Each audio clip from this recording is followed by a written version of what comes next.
Sir, ಈಗ ನಿನ್ನೆ ಸಂಸತ್ನಲ್ಲಿ ಕ್ರಿಮಿನಲ್ ಬ್ಯಾಕ್ ಗ್ರೌಂಡ್ ಹೊಂದಿರುವಂತರು ಅಥವಾ ಅರೆಸ್ಟ್ ಆಗಿರುವಂತರು 30 ದಿನಕ್ಕಿಂತ ಹೆಚ್ಚು ಜೈಲಲ್ಲಿ ಇದ್ರೆ ಅವ್ರನ್ನ ಆಟೋಮೆಟಿಕ್ ಆಗಿ ಅವ್ರನ್ನ ಪದಚ್ಯುತಿ ಮಾಡುವಂತ ಒಂದು ಬಿಲ್ ಅನ್ನ ಮಂಡನೆ ಮಾಡಿದ್ದಾರೆ. ಮತ್ತೆ ಅದು ಜೆಪಿಸಿಗೂ ಕೂಡ ಹೋಗಿದೆ. ಅದನ್ನ ನೀವು ಹೇಗೆ ನೋಡ್ತೀರಿ? ಈಗ ಭಾರತೀಯ ಜನತಾ ಪಾರ್ಟಿ, ಜನಸಂಘ, RSS ಇತಿಹಾಸವನ್ನು ನೋಡಿದಾಗ ಯಾವತ್ತೂ ಸಹ ಸಂವಿಧಾನದ ಮೇಲೆ ಅವರಿಗೆ ನಂಬಿಕೆ ಇಲ್ಲದೆ ಇದ್ದವ್ರಿಗೆ. ಸಂವಿಧಾನವನ್ನ ನಾವು ತಂದಾಗ ಅದನ್ನ ನಮಗೆ ನಾವೇ ಅರ್ಪಿಸ್ಕೊಂಡಾಗ ಅದು ಗೋಲ್ವರ್ಕರ್ ಇರ್ಬೋದು ಅಥವಾ ಅವ್ರ ಆರ್ಗನೈಸರ್ ಪತ್ರಿಕೆ ಇರ್ಬೋದು, ಅವ್ರ ಮುಖವಾಣಿ ಇರ್ಬೋದು, ಎಲ್ಲದರಲ್ಲೂ ಸಹ ಇದರಲ್ಲಿ ಭಾರತೀಯತೆ ಇಲ್ಲ ಅಂತ ಹೇಳಿ ಸಂವಿಧಾನವನ್ನ ವಿರೋಧ ಮಾಡಿದಂತ ಭಾರತೀಯ ಜನತಾ ಪಾರ್ಟಿಯವರು, ಇವರಿಗೆ ಅದ್ರ ಮೇಲೆ ನಂಬಿಕೆನೇ ಇಲ್ಲ. ಆದ್ರಿಂದ ಈ ಒಂದು ಸಂವಿಧಾನ ಇದ್ರೆ ಇವರ ರಾಜಕೀಯ ಉದ್ದೇಶಗಳೇನಿದೆ ನೋಡಿ, ಅದು ಯಾವುದೂ ಸಹ ಈಡೇರೋದಿಲ್ಲ ಅನ್ನೋ ಮೂಲ ಉದ್ದೇಶದಿಂದ ಅಡ್ಡದಾರಿಗಳನ್ನ ಹಿಡಿಯಲಿಕ್ಕೆ ಪ್ರಯತ್ನ ಮಾಡ್ತಾ ಇದ್ದಾರೆ. ಈ ಅಡ್ಡದಾರಿಗಳಲ್ಲಿ ಬಹಳ ಸ್ಪಷ್ಟವಾಗಿ ಕಾಣ್ತಾ ಇದೆ, ಪ್ರಜಾಪ್ರಭುತ್ವದ ಧ್ವನಿಗಳನ್ನ ಕತ್ತಿಸಿರ್ತಕ್ಕಂಥ ಕೆಲಸ ಬಹಳ ನಿರಂತರವಾಗಿ ಭಾರತೀಯ ಜನತಾ ಪಾರ್ಟಿ ಮಾಡ್ಕೊಂಡು ಬಂದಿದೆ. ಇವತ್ತು ಸಹ ಒಂದು ಹೊಸ ರೀತಿಯಲ್ಲಿ ಮಾಡಿದ್ದಾರೆ. ನೀವು ಇತಿಹಾಸ ನೋಡಿದಾಗ YB ಚೌಹಾಣ್ ಅವರು 1960ನೇ ಇಸ್ವಿಗಳಲ್ಲಿ, ಆ ದಶಕದಲ್ಲಿ ಲೋಕಪಾಲ್ ಮಸೂದೆ ಚರ್ಚೆ ಬಂದಾಗ ಬಹಳ ಸ್ಪಷ್ಟವಾಗಿ ಹೇಳಿದರು, ಮುಖ್ಯಮಂತ್ರಿಗಳು ಅಥವಾ ಪ್ರಧಾನಮಂತ್ರಿಗಳು ಜನಪ್ರಿಯ ಇದರಲ್ಲಿ ಮತಗಳಲ್ಲಿ ಆಯ್ಕೆ ಆಗಿರ್ತಕ್ಕಂಥವ್ರು, ಅವ್ರನ್ನೇನಾದ್ರೂ ಕೆಳಗೆ ಇಳಿಸ್ಬೇಕಾದ್ರೆ ಫ್ಲೋರ್ ಆಫ್ ದ ಹೌಸ್ ಅಂತ ಹೇಳಿ, ಅಂದ್ರೆ ಲೋಕಸಭೆಯಲ್ಲಿ ಮತ್ತು ವಿಧಾನಸಭೆಯಲ್ಲಿ ಅವ್ರನ್ನ ಇಳಿಸ್ಬೇಕಾಗುತ್ತೆ ವಿನಃ ಇನ್ ಯಾವುದೇ ಮೂಲದಲ್ಲೂ ಸಹ ಪ್ರಜಾಪ್ರಭುತ್ವದಲ್ಲಿ ಮುಖ್ಯಮಂತ್ರಿಗಳನ್ನ ಪ್ರಧಾನಮಂತ್ರಿಗಳನ್ನ ಇಳಿಸ್ಲಿಕ್ಕೆ ಆಗೋದಿಲ್ಲ ಅಂತ ಹೇಳಿ ಬೊಮ್ಮಾಯಿ ಅವರ ಕೇಸ್ ಆಯ್ತು 1980ನೇ ದಶಕದಲ್ಲಿ.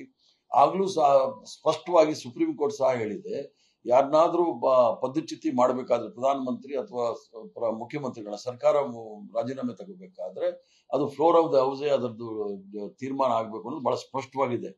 ಆದ್ರೇನೂ ಸಹ ಇವರು ಮೂಲಭೂತವಾದ ಒಂದು ಪ್ರಿನ್ಸಿಪಲ್ ಏನಿದೆ, ಜುರಿಸ್ಪ್ರುಡೆನ್ಸ್ ನ್ಯಾಯಶಾಸ್ತ್ರದಲ್ಲಿ ಏನಿದೆ ಮೂಲಭೂತವಾದ ತತ್ವಗಳು, ಅದರ ವಿರುದ್ಧವಾಗಿ ಹೋಗ್ತಾ ಇದ್ದಾರೆ. ಯಾಕಂದ್ರೆ ಯಾರೇ ಅಪರಾಧಿ ಅಂತಿದ್ರೆ ಅವ್ರನ್ನ ನ್ಯಾಯಾಲಯದಲ್ಲಿ ಅದು ತೀರ್ಮಾನ ಬರೋವರೆಗೂ ಅವ್ರು ನಿರಪರಾಧಿ ಅಂತ ಹೇಳಿ ನ್ಯಾಯಶಾಸ್ತ್ರ ಹೇಳುತ್ತೆ.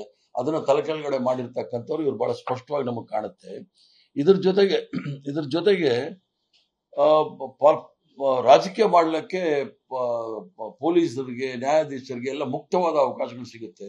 ಯಾರಾದ್ರೂ ಬಗ್ಗೆ ದ್ವೇಷ ಸಾಧನೆ ಮಾಡ್ಬೇಕಾದ್ರೆ ಅವ್ರಿಗೊಂದು ಯಾವ್ದೋ FIR ಮಾಡಿ 30 ದಿನ ಜೈಲಿಗೆ. ಯಾಕಂದ್ರೆ ದೊಡ್ಡ ಉದಾಹರಣೆ ನಮ್ಮ ಮುಂದೆ ಇದೆ, ರಾಹುಲ್ ಗಾಂಧಿ ಅವ್ರಿಗೆ ಯಾವುದೋ ಡಿಫಾಮೇಷನ್ ಕೇಸಲ್ಲಿ 2 ವರ್ಷ ಶಿಕ್ಷೆ ವಿಧಿಸ್ಬಿಟ್ಟು ಅವ್ರನ್ನ ಲೋಕಸಭೆಯಿಂದ ಪದಚ್ಯುತಿಗೊಳಿಸಿರ್ತಕ್ಕಂಥ ಉದಾಹರಣೆ ನಮ್ಮ ಮುಂದೆ ಇದೆ. ಆದ್ರಿಂದ ಈ ಮೋದಿ ಸರ್ಕಾರ ಏನಾಗಿದೆ ಅಂದ್ರೆ ಮೊದಲಿಂದಲೂ ಸಹ ಪ್ರಯತ್ನ ಮಾಡಿದೆ, ಯಾವ್ದಾದ್ರು ಒಂದು ರೀತಿಯಲ್ಲಿ ಫಸ್ಟ್ ಕಾಂಗ್ರೆಸ್ ಮುಕ್ತ ಭಾರತ್ ಮಾಡ್ತೀವಿ ಅಂತ ಹೇಳಿದ್ರೆ ಆಗ್ಲಿಲ್ಲ. ಆಮೇಲೆ EVM ಕೊಟ್ಟೋದ್ರು ಸೋಲ್ಸಕ್ಕೆ. ಈಗ ಮತ ಕಳ್ಳತನ ಆಗ್ತಾ ಇದೆ. ಎಲ್ಲ ಅಡ್ಡದಾರಿ ಹಿಡ್ಕೊಂಡು ಪ್ರಜಾಪ್ರಭುತ್ವದ ಕತ್ತನೆ ಸಿಕ್ಲಿಕ್ಕೆ ಪ್ರಯತ್ನ ಮಾಡ್ತಾ ಇದ್ದಾರೆ. ಇದಕ್ಕೆ ಜನ ತಕ್ಕವಾದ ಉತ್ತರ ಬಿಹಾರಲ್ಲಿ ಕೊಡ್ತಾರೆ ಅಂತ ಹೇಳಿ ನನ್ನ ನಂಬಿಕೆ.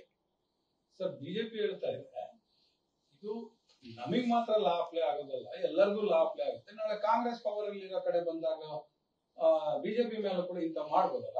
ಈಗ ಅವ್ರಿಗೆ ಅಪ್ಲೈ ಆಗುತ್ತೆ ಅಂದ್ರೆ ಅವರಲ್ಲಿ ಇರ್ತಕ್ಕಂಥ ಎಷ್ಟು ಜನ ಕ್ರಿಮಿನಲ್ಗಳಿಲ್ಲ ಅವ್ರನ್ನೆಲ್ಲ ಫಸ್ಟ್ ಮೊದಲು ಕೆಲ್ಸಕ್ಕೆ ಹೇಳಿ.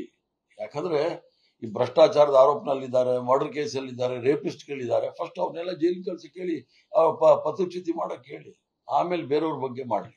ಚಾರಿಟಿ ಸ್ಟಾರ್ಟ್ ಫ್ರಮ್ ಹೋಮ್ ಅಂತ ಹೇಳಿ ಇಂಗ್ಲಿಷ್ ಅಲ್ಲಿ ಏನ್ ಹೇಳ್ತಾರೆ, ಅದು ಅವರ ಇದರಿಂದಾನೇ ಪ್ರಾರಂಭ ಆದ್ರೆ ಬಹಳ ಒಳ್ಳೇದು. ಇದೊಂದು ಮಹತ್ವಪೂರ್ಣವಾದ ತೀರ್ಮಾನ.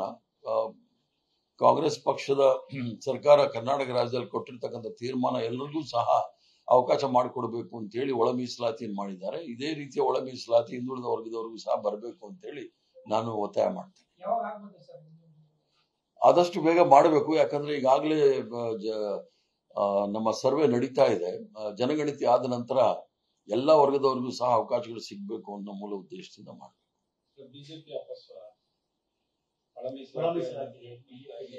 ಬಿಜೆಪಿ ಅದು ಮೊಸಳೆ ಕಣ್ಣೀರು. ಬಿಜೆಪಿ ಅವರ ಗುರು, ಅವ್ರದ ಏನು ಸೈದ್ಧಾಂತಿಕ ಗುರು ಯಾರಿದ್ದಾರೆ, ಸೂತ್ರಧಾರರು ಯಾರಿದ್ದಾರೆ ನಾಗ್ಪುರಲ್ಲಿ, ಅವರು ಬಿಹಾರಲ್ಲಿ 2015ನೇ ಇಸ್ವಿನಲ್ಲೇ ಮೀಸಲಾತಿಗೆ ವಿರುದ್ಧ ತೆಗೆದಾಕ್ಬೇಕು ಅಂತಾನೆ ಹೇಳಿದ್ರು. ಬಿಹಾರ್ ಜನತೆ ಅವ್ರಿಗೆ ಬುದ್ಧಿ ಕಲಿಸಿದ ಮೇಲೆ ಈಗ ಆ ಕಡೆ ಈ ಕಡೆ ನೋಡ್ಬಿಟ್ಟು ಏನೇನೋ ಮಾತಾಡ್ತಾ ಇದ್ದಾರೆ. ಮೀಸಲಾತಿ ಕೊಟ್ಟಿರೋ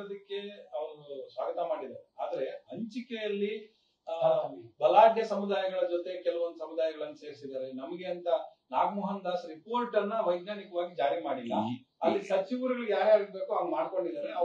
ಈಗ ಇವ್ರ ಸರ್ಕಾರಕ್ಕೆ ಬಂದ ಮೇಲೆ ಹಿಂದುಳಿದ ವರ್ಗದ ಒಳ ಮೀಸಲಾತಿ ಮಾಡಬೇಕು ಅಂತೇಳಿ ರೋಹಿಣಿ ಕಮಿಷನ್ ಅಂತ ಅಪಾಯಿಂಟ್ ಮಾಡಿದಾರಲ್ಲ, ಅದಕ್ಕೆ ಸದಸ್ಯರನ್ನೇ ನೇಮಕ ಮಾಡಿಲ್ಲ ಅವರು. ಇದೆಲ್ಲ ಮೊಸಳೆ ಕಣ್ಣೀರು. ಇವರು ಮೂಲಭೂತವಾಗಿ ಇವರು ಸಂವಿಧಾನದ ಇರ್ತಕ್ಕಂಥ ಆಶಯಗಳ ವಿರುದ್ಧ, ಮೀಸಲಾತಿ ವಿರುದ್ಧ ಇದ್ದೇ ಇರ್ತಕ್ಕಂಥವ್ರು.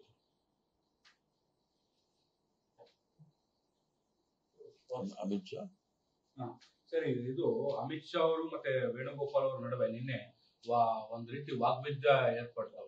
ಕ್ರಿಮಿನಲ್ಗಳೇ ಇಂತಹ ಲಾಗಳನ್ನ ಅನುಷ್ಠಾನಕ್ಕೆ ತರ್ತಿದ್ದಾರೆ ಅಂತ ವೇಣುಗೋಪಾಲ್ ಅವರು ಹೇಳ್ತಾರೆ.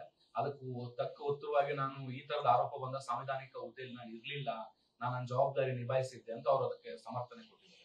ನೋಡಿ, ಗುಜರಾತ್ ಅಲ್ಲಿ ಅವರು ಗೃಹ ಸಚಿವರಾಗಿದ್ದಾಗ ಗಂಭೀರವಾದ ಆರೋಪ ಅವ್ರ ಮೇಲೆ ಬಂದಿತ್ತು.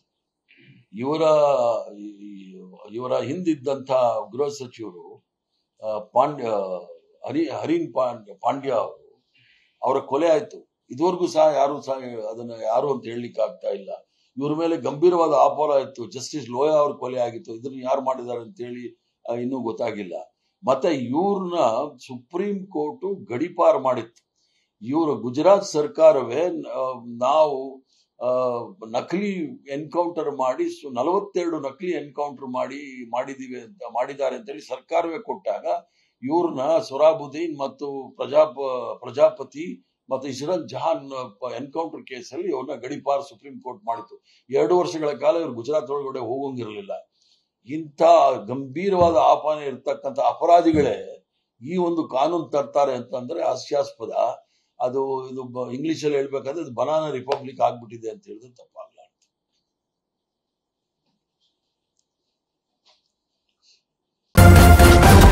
ನ್ಯೂಸ್ ಫಸ್ಟ್, ನಿರ್ಭೀತಿಯಿಂದ ನಿಮ್ಮ ಪರವಾಗಿ.